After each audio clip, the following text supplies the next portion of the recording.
Well, hello. My question for you today is, what have you been putting off? You see, I've been putting off fixing this fence behind me. A strand will fall down. I don't tack it up. I just ride on. Think I'll get to it later. But if I wait too long, eventually those horses will push the rest of the strands down, and they'll be all over this country, and I'll spend days, sometimes weeks, trying to get them back in. So my question for you today is, what are you putting off? Maybe it's time to get in shape. Maybe it's time to get your health back in order. Maybe you've got a broken relationship that you need to mend. Maybe it's forgiveness. Maybe it's time to go get that checkup to the doctor or the dentist that we all hate going to. Or maybe it's time for you to get right with the good Lord above.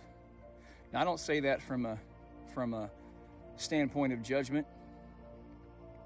For me, a walk with God is a daily improvement, to just be a better person, a better Christian than I was yesterday, than I am today, and to get the opportunity to be better tomorrow than I was today. Let me share this verse with you about putting things off. It comes from 2 Corinthians 6:2. He says, "In my time of favor, I heard you. In the day of salvation, I helped you." Now listen to this part. This is the cool. "I tell you, now is the time of God's favor. Now is the time of my salvation." You see, a lot of people live with the expectancy of heaven. And that is mostly the reason that Jesus came, to save our souls so that when we die, we spend eternity in heaven. But he also promises a lot more. Now, I encourage you to get into your Bible and read more about the gospel of Jesus Christ. He did come to save us and put us into eternity with him.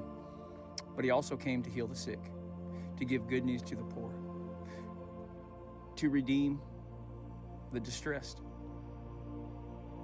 Psalms 103 really clears it out if you'd like to read that sometime. So if you've been putting off making things right with God and walking with the Lord, let me tell you, there is an abundance of blessing coming your way when you do that. The road may be tough. It's always tough. The world is tough. But it gets a lot easier when we do it with the Lord. He says his yoke is light and his burden is easy. And it's why I'm making these videos, because I want to share the goodness that I have experienced in my life. But I encourage you, if you've been putting off walking with the Lord and getting things right with him, you can reach out to me, anyone that speaks of the gospel and reads from the Bible, or your local pastor. But I encourage you, don't put it off.